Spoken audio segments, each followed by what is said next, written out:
quel conseil je peux donner aux jeunes filles ou dames, c'est que la maternité n'est pas facile. J'ai accouché, j'ai envoyé mon enfant en Afrique pour me concentrer sur mes études. Bah, si je savais que tu partais à l'école, ma chérie, ferme tes jambes. Tu accouches comme certaines le font. Je connais plein de filles qui l'ont fait. Elles ont attendu la dernière année, genre au mois de mai, pour tomber enceinte, sachant qu'elles finissent l'école en juin. Fanka Mbabette, une maman de 4 enfants. 4 monstres et 4 amours en même temps.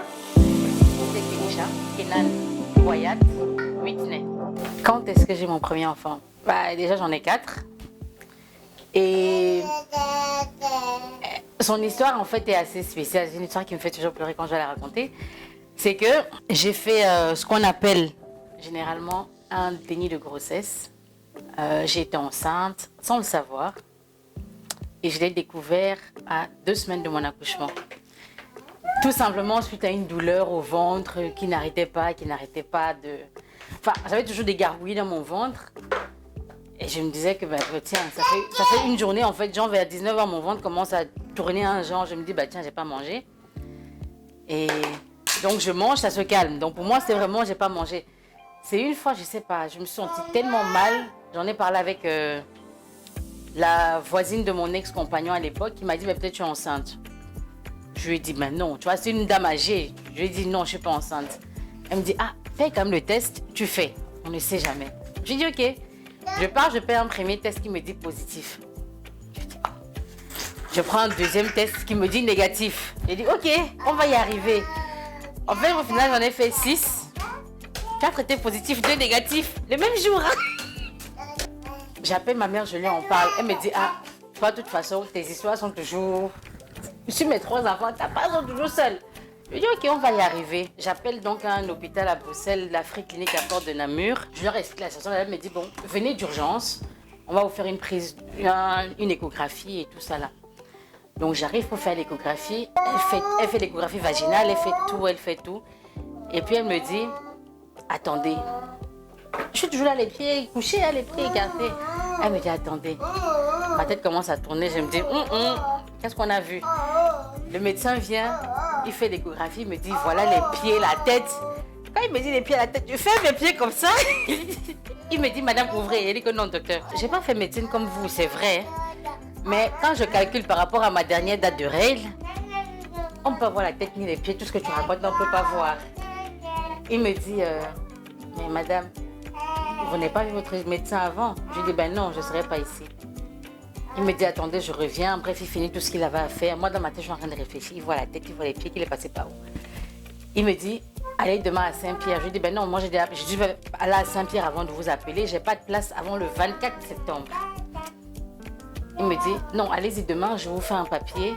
Et quand j'arrive, les médecins me disent, je donne au secrétariat le papier, je prends la recommandation. Puis elle me dit qu'on me prenne d'urgence, en fait. Elle me dit, asseyez-vous. Puis un médecin entre, le gynécologue m'appelle, je pars, je le vois. Il me dit, je me rappelle c'était un vendredi, il me dit venez mardi à 10h. J'appelle ma mère encore, je lui explique. Elle me dit, mais pourquoi on te balade, on ne te dit pas des choses? Je dis que je n'en sais rien. Surtout que ma belle-sœur avait déjà accouché, donc je savais à peu près comment le cheminement d'un suivi se passe. Je lui dis, je ne sais pas pourquoi est-ce qu'on me tourne comme ça.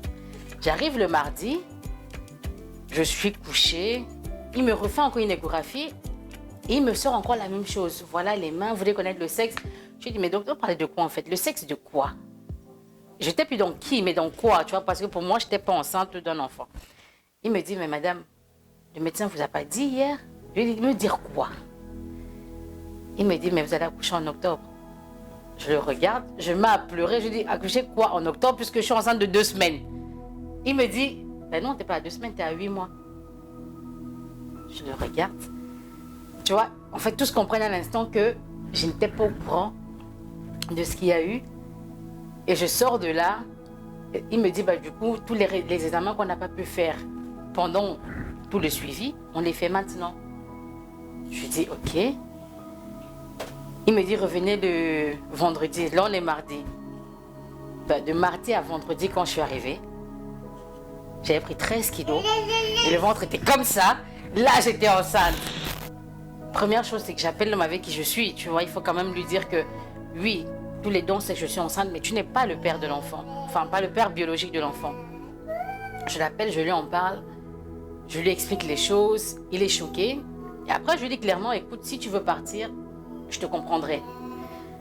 J'appelle le père, le vrai père. Comme tout bon homme, tout bon Camerounais, tout bon Américain, il me dit, ah, va chercher le père de ton enfant là-bas où tu connais. Parce que nous, on n'a pas ce mot déni de grossesse, ça n'existe pas. Une femme ne peut pas savoir, une femme ne peut pas être enceinte sans savoir qu'elle est enceinte en fait. Donc il n'avait pas cette notion-là dans sa tête. Au mois d'avril de la même année, on m'avait opéré. Et quand ils m'ont opéré, j'avais une douleur au ventre, ils ont dû enlever, je ne sais plus trop quoi. Ils m'ont dit, ils ont dû me mettre en réanimation parce que mon cœur arrêtait de battre pendant 10 minutes. Et donc, quand tout ça est arrivé, ma mère a fait le lien avec Ahmed. En fait, c'est le bébé qui, sachant que quand on a fait, avant l'opération, on a fait toutes les prises de sang possibles, il n'y avait pas de grossesse en fait. Il n'y avait aucune grossesse détectée. Le jour où j'avais rendez-vous à Saint-Pierre, le vendredi, je pars voir mon gynécologue, il me dit, écoute Babette, tu peux accoucher à tout moment. Là, le bébé est bien descendu, tu peux accoucher.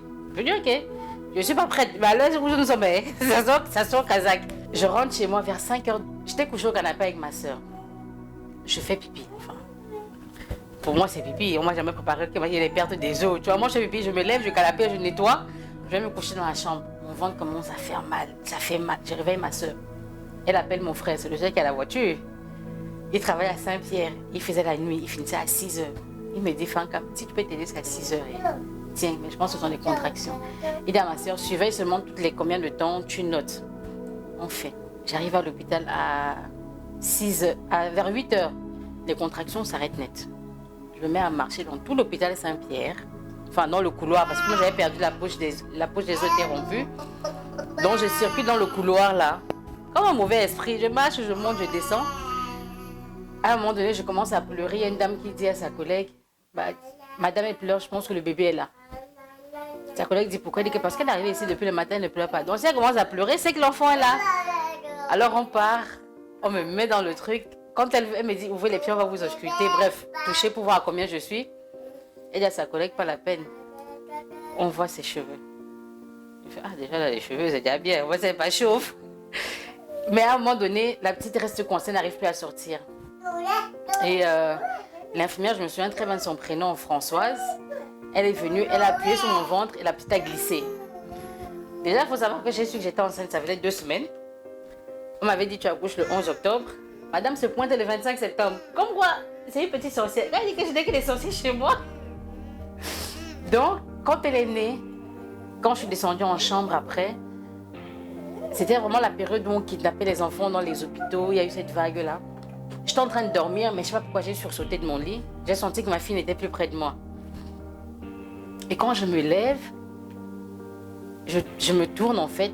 Je vois mon chirurgien qui avait la petite dans ses bras. Il est en train de pleurer. Et je le regarde, je me prends pleurer. Il me dit, ben non. Il me dit, en fait, quand vous avez arrêté, votre cœur a arrêté de battre, c'est parce que la petite avait reçu tous les médicaments qu'on donne pour une opération. Donc, on a failli tuer 2 personnes en fait. Et je ne sais pas pourquoi, mais on s'est regardé, on a commencé à pleurer.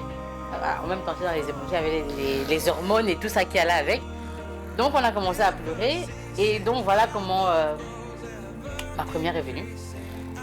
Elle a aujourd'hui quoi, 11 ans, bientôt 12 ans. Et ouais, c'est un casse-tête.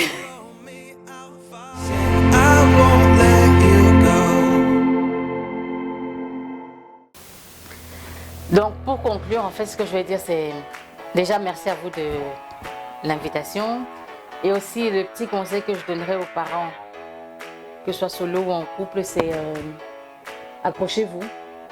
La vie n'est pas toujours facile. Quand on était ado, on a fait chier nos parents. On se disait que c'était facile d'être parent, mais une fois qu'on l'est, on se rend compte que non. Donc voilà, accrochez-vous et surtout, dites-vous que nos expériences sont uniques. Ce que mon voisin vit n'est pas ce que je vais vivre. Ce que je vis n'est pas ce que mon frère ou ma soeur va vivre. On a de la même éducation, mais il y a toujours un petit truc un petit plus ou un petit moins chez chacun de nous. Donc voilà, accrochez-vous, accrochons-nous, parce que j'y suis encore, accrochons-nous vraiment. Et voilà. Et bravo à l'équipe pour cette initiative. Hein. Et allez de l'avant. On vous booste. Don't wait for tomorrow.